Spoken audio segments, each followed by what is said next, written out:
it takes time to heal. It takes time to correct these symptoms and the sources of the symptoms that have taken years to develop in the first place. And so it's really important to focus on not healing as an event, but healing as a process, and that you are developing habits for healing, habits that are going to help move you towards healing.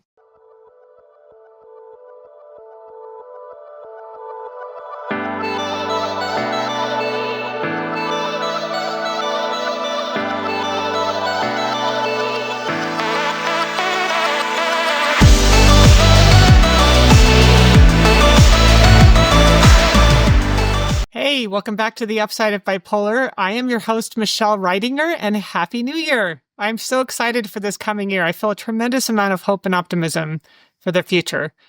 And I know that that can be really hard when you're struggling with bipolar disorder. If you've had these symptoms for a long time and you have been through a lot of New Year's, you may have been like I used to be, where you get really excited at the beginning of the new year and you feel like maybe this year can be different. You start making plans for changes and things that you're going to do differently and hope that this year it will stick.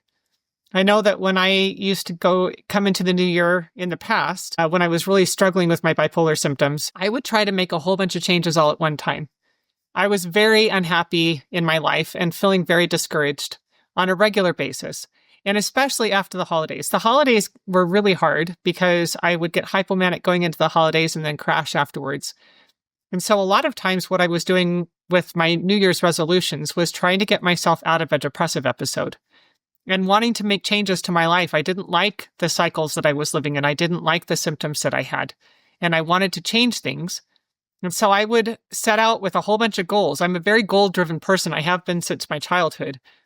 And so I would set up a bunch of new goals in the hopes that I could make things different, that I could change my life, that I could change the cycles that I experienced, that I could stop the symptoms. And inevitably, every year, I would try to make a whole bunch of changes at one time. I would often get hypomanic in the attempt and then crash. It was just part of the cycle. I would get hypomanic and then crash, hypomanic and then crash. And I started to have this weird anxiety going into the new year. There was a little bit of me that wanted to continue to have hope, but our brains learn from experience, and my brain had learned over the previous, New Year's experiences that every year I would try and every year I would fail. One of the things that I learned when I went through the healing process, however, is that you need to change the way that you approach the new year. I think there's a tremendous amount of value in this opportunity to check in with yourself. When you approach the new year, though, it's really important to approach it in a way that you can actually make sustainable changes. And what I would encourage you as we go through this episode is to consider what your pattern is. What has your pattern been? Are you a goal-driven person? Are you somebody that likes to try and make changes to your life? Do you get caught up in the New Year's resolution craze? Do you try to make a whole bunch of changes to your life at one time and then fail? Or are you somebody that thinks, nothing's going to get any better, nothing's going to change, so I'm just going to keep on keeping on and just keep surviving my life? I'd love to hear from you. So if you want to let me know what kind of person you are and what kind of person you want to be, let me know. Send me an email and let me know. But in this episode, what we're going to talk about is how to approach the new year in a way that is actually going to help you start making changes that will be lasting and help move you towards recovery and healing. So the first thing that I learned is to make sure that you are focusing on one thing at a time. If you are approaching the new year and you want to make changes, what is the one thing that you think would be most beneficial to you? What is one thing that you could work on? And the reason why focusing on one thing at a time has value is, number one, it helps keep your brain, your mind from being fractured and your attention from being fractured. When you are trying to make a whole bunch of changes at one time, you're trying to think about a bunch of different things at one time. And our minds want, there's a term in science called homeostasis that we keeps trying to find equilibrium. And the way that we have been living up to this point generally is a product of habit. And we've been, kind of gotten into a rhythm in our life. And so even if you're living, bipolar cycles. If you're used to living, with mania and then depression and then mania and then depression, that is a habit. Like that cycle is a habit. And your brain knows to anticipate it. If you start feeling yourself starting to get hypomanic, if you start feeling yourself going into mania, your brain knows what comes afterwards. And it's in that habit. It's in that cycle. And so if you focus on one thing at a time, it helps you to focus on it and give your attention to it so that your attention is not fractured. And that attention can help you prioritize what you're trying to work on. Number 2, it helps you learn how to keep promises to yourself. One of the things I struggled with for years when I was struggling with bipolar symptoms is failing to keep promises to myself. I would convince myself that this time things were going to be different. This time, when it came to, like, for example, my bipolar rage symptoms, next time I have an issue with, a trigger, I'm not going to go into a bipolar rage. And so every time that would happen and I would go into that dissociative rage, I would feel discouraged and I would feel like I couldn't trust myself, like I couldn't count on myself. So focusing on one thing that is attainable and sustainable, one goal, will help you start to make promises to yourself and keep promises to yourself. And you start to trust yourself more. And you start to have confidence in yourself. The third thing that focusing on one thing will help you do is that it is easier to start adapting your life to this new goal, to this new habit. So if you're just working on one thing, you're going to work it into your life. You're going to, I shouldn't say work it into your life. You are going to schedule the time in your life and you're going to prioritize that.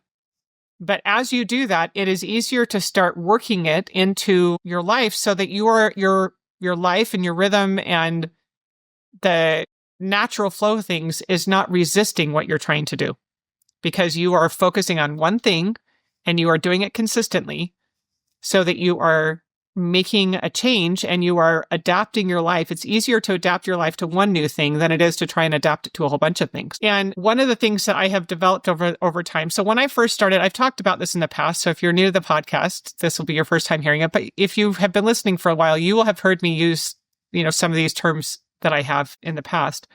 And one of the things that I started calling these new tools and resources that helped me to go through the healing process are habits for healing.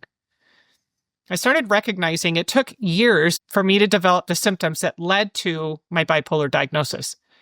And then I lived with those symptoms for years. And so when I was going through the healing process, it was not going to be something that happened overnight. It was going to be something that took time. It takes time to heal. It takes time to correct these symptoms and the sources of the symptoms that have taken years to develop in the first place. And so it's really important to focus on not healing as an event, but healing as a process, and that you are developing habits for healing, habits that are going to help move you towards healing. And the habits for healing that helped me to recover from my bipolar are outlined in my book. So if you haven't heard my book or read my book, you could hear it too. It's on audiobook. But if you haven't read my book, I would encourage you to do that. I would encourage you to get a copy of my book, whether it's on audiobook or a hard copy or electronic version, and read the book. Because one of the things that I do in the book is I talk about how I developed these habits for healing. I actually go through the process of how I discovered it and how I started learning how to use it effectively in my life. And then I talk about the specific tool. The way that the book is designed is as a self-help book. It's designed for people to be able to use and apply these things for themselves. And something that I'm going to mention here, even though I talk about and focus on helping people who have bipolar disorder or who have been diagnosed with bipolar disorder, these habits and this process can help anybody who is struggling in any way in their life, because they are habits for healing. They are things that are going to help you take more responsibility for yourself and look for the sources of symptoms in your life and the sources of habits in your life that are causing distress. It will help you take more responsibility for yourself and help you look for the sources and then treat the sources using these research-based tools that will help you resolve the source of the symptom, resolve the sources of the symptoms that actually leads to healing and recovery. It's really important to make sure that you recognize that you are not a victim unless you choose to be a victim. one of the things that's so hard on people that are given a diagnosis of bipolar disorder is that it creates in your mind this idea that you are a victim, that you don't have any control over the symptoms that you are experiencing, that it is some kind of underlying disorder or disease that is beyond your control, and that is not true. It is possible to identify, for you to become a detective in your life and identify the underlying sources of your symptoms and treat those sources using these research-based integrated tools that lead to recovery and healing. But you have to recognize that you have the ability to choose that for yourself. You are not a victim unless you choose to be. You are not a victim to this disorder, to these symptoms, unless you choose to be. So I want to go through today, and I want to talk about each of the habits for healing that I teach in my program, that I share in my book, that help me to recover and that are helping other people to recover. And as I go through these, I want you to think about where you are in your life right now. And what do you think might be most beneficial to you? Because I would encourage you, as we come to go through this podcast episode, that you identify one thing that you are going to begin working on at the beginning of this new year. What is the one thing that you think will be most beneficial to you as you work towards healing and recovery and living a healthy, productive life, living the life that you want to live, becoming the person you want to be? So when I first started the healing process, the very first, and I didn't know, I've told you this before, but I didn't know I was healing. I believed what I had been told about bipolar being a lifelong incurable condition. And I was just looking for a way to recover. I was looking for a way to, not recover, but I was looking for a way to manage it better. I had the experience that I've shared in my book and that I've shared before on the podcast, where I was home from my third hospitalization. I'd made multiple attempts on my life at that point and had become totally hopeless. And I truly believed that everybody in my life would be better off if I was not around anymore. My brain was looking for a way to find relief, and I was not finding it in the treatment. And I was convinced that I was ruining everybody's lives. I was ruining my husband's life. I was ruining my children's lives. And I thought they would be better off if I was gone. But I had an experience watching my young children play one day when I realized that if I ever successfully ended my life, that it would ruin my daughter's life, that she would believe it was her fault and it would ruin her life. And from that point forward, I became determined to find a way to survive. And then a little over a year later, after a fourth hospitalization, I was watching my children play, and I had this realization: nobody is coming to save you. You have to find a way to save yourself. And that was the beginning of me starting to take responsibility for myself. The beginning of, this realization that I had to find a way to survive was kind of the beginning of that. But I was just hanging on for dear life. I still felt like a victim. I still felt very helpless. But when I had this other experience after my fourth hospitalization, I started recognizing you've got to stop being a victim. You know these symptoms are coming. You know they're coming. So find a way to manage them. Find a way to be more proactive about managing them. Stop being a victim to them every time. And that was the beginning of step one, which was the Mood Cycle Survival Guide. And this is step one in my program. It's the free resource that I offer to anybody who just wants something to help them, because it's the first time that you start to accept responsibility for yourself. It's when you start recognizing you can take ownership of these symptoms and do something about it. And the reason why this is such a powerful tool is that you acknowledge your need for assistance. You start recognizing you're drawing on other people all the time for help. But if you can set healthy boundaries around that assistance, you can maybe preserve the relationships instead of burning them out. It helps you to start becoming a detective in your life using the early warning system, starting to pay attention to your symptoms and call them out for what they are. And look for triggers in your life. What are the things that are actually triggering the symptoms to occur?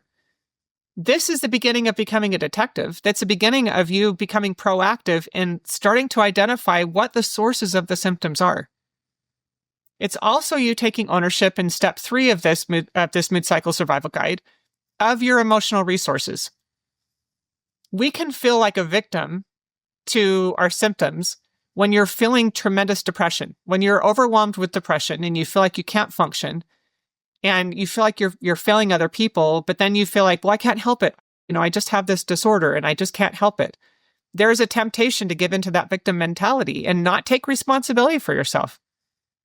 But learning how to manage your emotional resources by setting power priorities is taking responsibility for yourself. It is recognizing what are the things that matter most when I have low emotional resources, and I'm going to make sure those things get my energy. I am going to do those things when I'm struggling so that the things that matter most get done. And then the last step in this mood cycle survival guide is rebooting your system.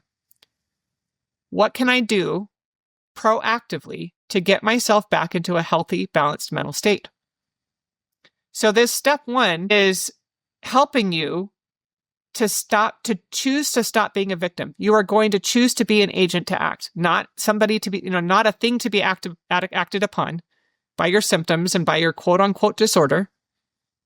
You're not going to keep making excuses for your behavior. You're going to start being proactive about choosing how to proactively manage your symptoms, how to become a detective in your life and start looking for sources of symptoms, how to manage your emotional resources, and how to get yourself back into a healthy, balanced mental state.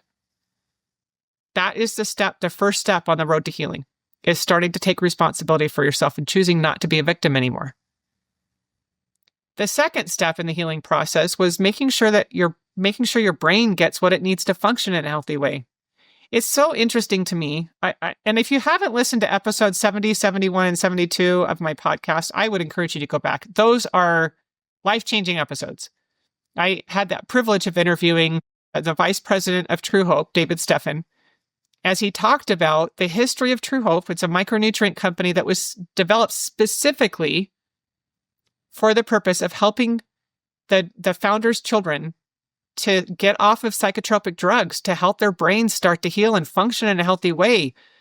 It is remarkable what they discovered in this process of trying to save his kids' lives. And it's interesting because we have become so convinced that a bipolar diagnosis is identifying a chemical imbalance. It's identifying an underlying disease, and it's not true. A bipolar diagnosis is only identifying a cluster of symptoms. And those symptoms have sources, and one of the underlying sources of most people's mental health distress is micronutrient insufficiency. It's one of the reasons why there is such a dramatic increase in the number of people who are developing anxiety and depression and even bipolar symptoms, psychosis, because our brains are not getting what they need to function in a healthy way. The 4 building blocks of the neurotransmitters in our brains, according to David Steffen and the research that has been done, are number 1, vitamins, number 2, minerals, number 3, omega-3s, and number 4, amino acids. Our brains need all 4 of those in adequate levels in order to build and produce the neurotransmitters that are responsible for all of our emotional response and the way that our brain functions and the way that we respond to the world and handle stress. And if it's insufficient, if it is not getting a sufficient level of those nutrients, it won't function in a healthy way. And it can result in very serious symptoms. One of the things that I get a lot of pushback when I talk about the benefits of micronutrients and helping to heal, one of the main sources of bipolar symptoms is that people say, yeah, but not psychosis, because we are convinced psychosis is a very scary symptom. It really is. So is mania. They're scary symptoms. And we've become convinced that because those symptoms are really scary, that they are somehow an indication of some kind of a disease that is genetic that we don't have any control over. Truly what it is our brains are not getting what it needs to function in a healthy way. That is one of the underlying sources of those symptoms. And so that step 2, once you start taking responsibility and start becoming a detective in your life, the second thing you need to do is make sure your brain is getting what it needs to function in a healthy way. And if you're on psychotropic medications and you're wanting to titrate off of them, I urge you to do that with the help of micronutrients, because what that helps you do, instead of just taking the drug away, those psychotropic medications change your brain chemistry. They alter your brain chemistry, which is why people end up so symptomatic when they go through withdrawal. That's why people end up with serious symptoms, sometimes life-threatening symptoms, when they try to withdraw from the medications. But if you will do it in a safe and very slow way, using the micronutrients, what happens is your brain gets what it needs to heal. And then you're slowly withdrawing the medication so that it helps your brain adjust more in a safer way and helps your brain actually heal and function. And so I urge you, if you are wanting to come off of your medications and you think you're ready to start this process, listen to those episodes and check out my book and learn more about how to safely titrate off of medications and help your brain actually heal. The third step in the process, in the healing process, is learning how to use therapy in a proactive way to heal, not just for validation and coping. Therapy can be very destructive. If you are going to talk therapy and all you're doing is talking about your problems and you're getting validated constantly in your emotions and your feelings by your therapist, that is counterproductive and it is not going to help you heal. It is going to make things worse.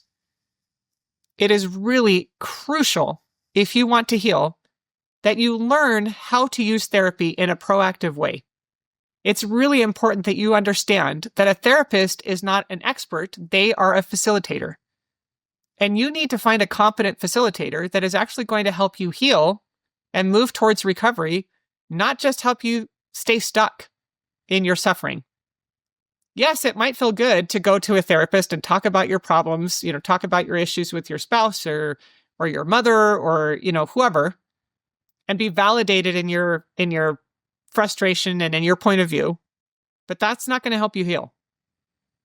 If you are constantly getting validated by your therapist, you need a new therapist. You need a therapist that is going to help you look for the sources of your issues and treat the source in a way that you are in the driver's seat, not letting somebody else, dictate to you because, I had and I need to be careful. I'm starting to get flippant in this, but I get very frustrated when I see people who have been going to therapy for 20 years and are still no better off than they were before because they don't know how to use therapy to actually heal. You should not need therapy for the rest of your life. If you are in therapy and you've been in it for 10, 15, 20 years, you need a new therapist. Because therapy, the goal of therapy, should be helping you identify the underlying sources of your symptoms. If you have if you have trauma that hasn't been processed, you need to find a competent trauma, therapist who is trauma informed, who has been trained in modalities like EMDR or internal family systems therapy. Somebody who knows how to help you identify the underlying trauma and treat that trauma in a way that will help you resolve it so you can move on with your life. You need a therapist who will help you identify unhealthy coping mechanisms and unhealthy thought behavior patterns that are producing symptoms.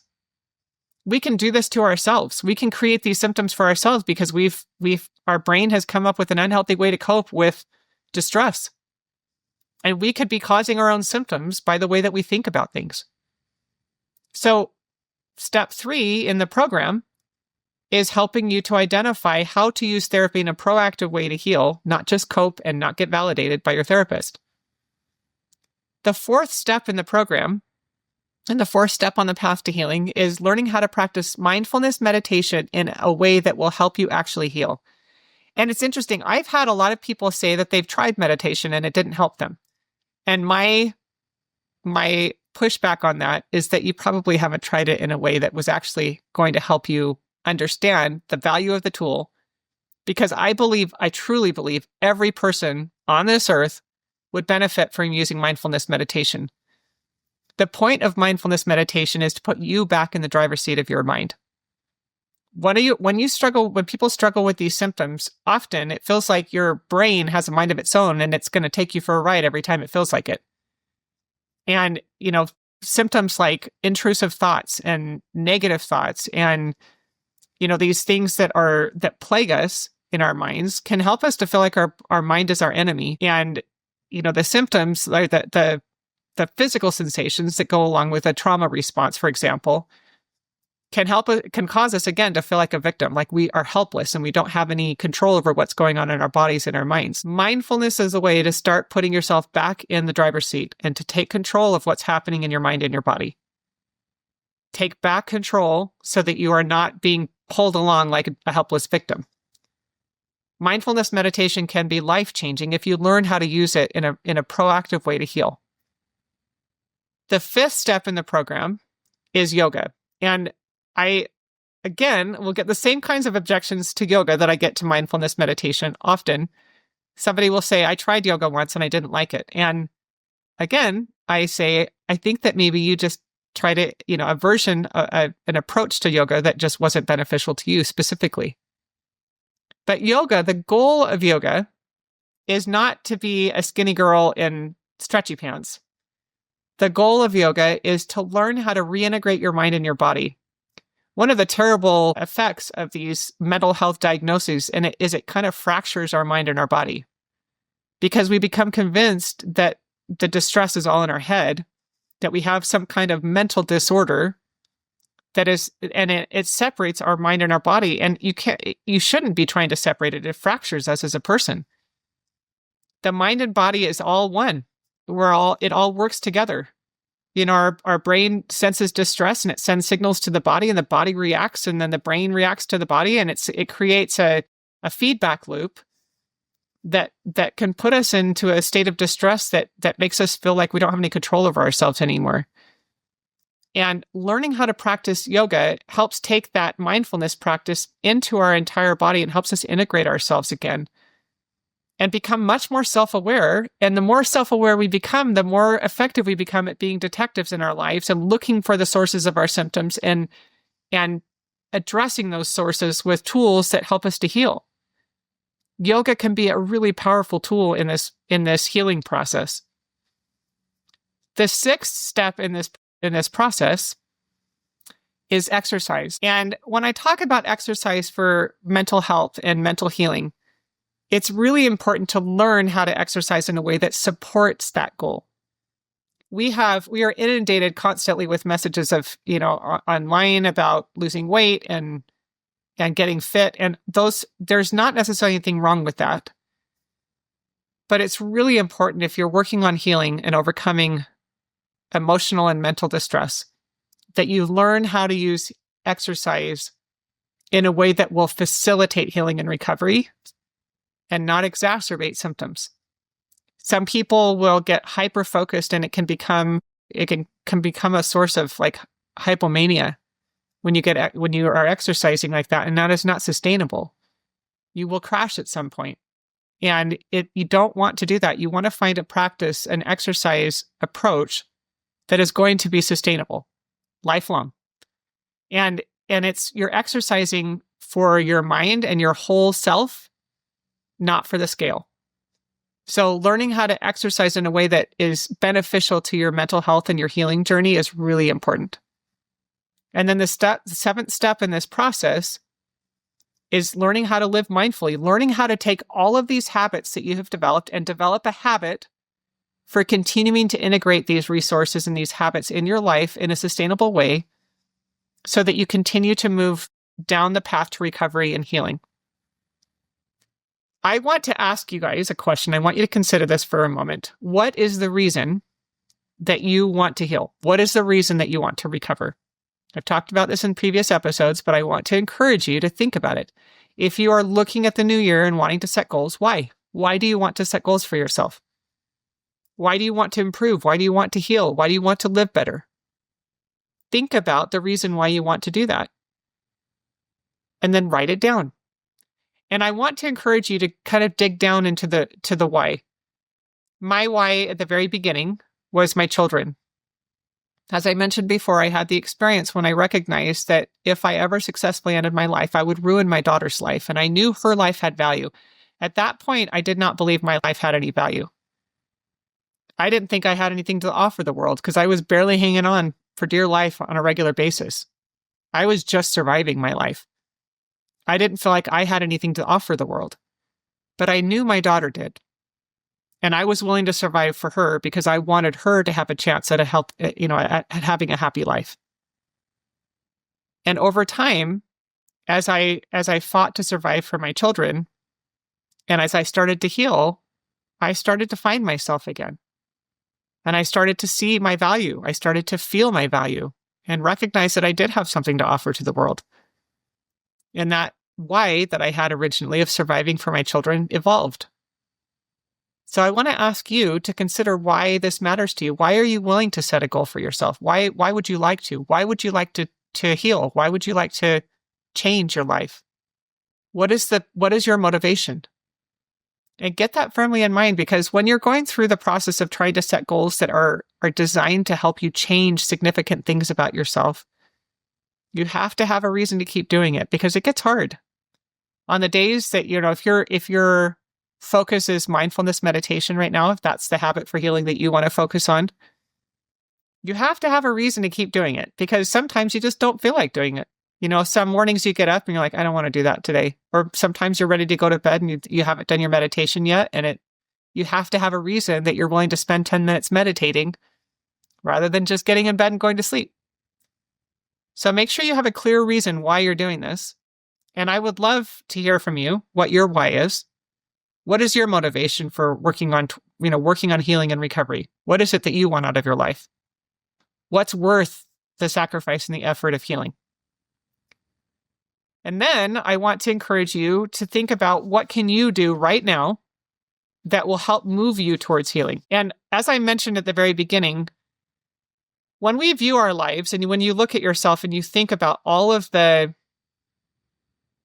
things that you're struggling with, we want to fix all of it at one time. You want to get on a better schedule, and you want to be more active in your life, and you want to gain self-control over your outbursts. You want to stop, yelling or going into rages. You want to stop spending money compulsively and running your debt up, and you want to be able to, whatever it is, you want to be able to stop living in the manic depressive cycle. Whatever the thing is that you're wanting to change, don't try to change it all at one time, because it won't be sustainable and you won't be successful. Pick one habit for healing that you're going to work on. What is the one thing that you think of these 7 habits that I've talked about? What's the one habit that you think would be most beneficial to you right now? Have you developed a mid-cycle survival guide for yourself yet? Have you started working on choosing not to be a victim and choosing to be proactive in managing your symptoms, in setting healthy boundaries around the assistance that you ask for, in identifying the sources of your symptoms, in managing your emotional resources, and learning how to get yourself back into a healthy, balanced mental state? Have you worked on that yet? If you haven't, I highly encourage you to go sign up for the Mood Cycle Survival Guide. It's free. Check in with me in the chat there. There's a Basecamp, Upsiders Basecamp chat that you can check in and ask for advice about how to develop your Mood Cycle Survival Guide. Make that your priority. Make that your goal. You're going to work on it for 10, 15 minutes every day. You're going to work on developing this Mood Cycle Survival Guide for yourself. If you're ready for cross titration, if you're going to work on that, that's your priority. Make that your priority. That's the thing you're going to work on right now. If you're somebody who would like support, as I mentioned before, my book is designed as a self-help book. Somebody could potentially take that book and go through each of the steps and learn how to apply each of the steps on their own. I did it by myself. It was really hard and it took a long time, but I was able to do it. But I encourage you, if you really are serious about healing and recovery, to consider joining the Upsiders Tribe, because the Upsiders Tribe gives you a place to be accountable, to have a sense of community, and be encouraged by other people going through the same process. You get feedback from me and from the other people in the tribe who are going through the same thing, advice about, how to apply these tools and resources in an effective way. The way that this tribe is set up, number one, you've got there are 7 modules, for each of the habits, that help you learn how to apply that tool, how to develop that tool for yourself and how to apply it and develop a habit for healing. Each module has weekly assignments that you're going to do and, to work on, to start working on developing this habit for yourself. And then we have weekly tribe Zooms where everybody in the tribe, everybody who's in the program joins the Zoom, and they share how they're doing, how things went that week on whatever they're working on. And they get feedback from me You get coaching from me in the group, and then also feedback from other members of the group who maybe have gone through that already and have advice about how they were, able to be effective in applying that tool and developing that habit. And then once a month, you get a one-on-one session with me so that we make sure that you are on track, that you are working on the things that are going to be most beneficial to you and at your point in the healing and recovery process. So if you're ready to heal and you want support, I encourage you to consider joining the Upsiders Tribe. It is a tremendous program that really offers support and encouragement and guidance in the healing and recovery process. Regardless, I hope that you will choose a habit to work on. What is your habit for healing that is going to help you move towards your why? Move towards the goal that you have for yourself, the desire that you have for yourself, for your life. Pick something and begin the new year with new hope that you can move towards healing and recovery. If you have any questions, I encourage you to go into the show notes and send me an email. My link to my email is in there. Comment on our social media and let us know how things are going for you. If you haven't started the Mood Cycle Survival Guide yet, join that. It's free. If you have any questions, let me know, and I will see you on the next episode. Until next time, Upsiders.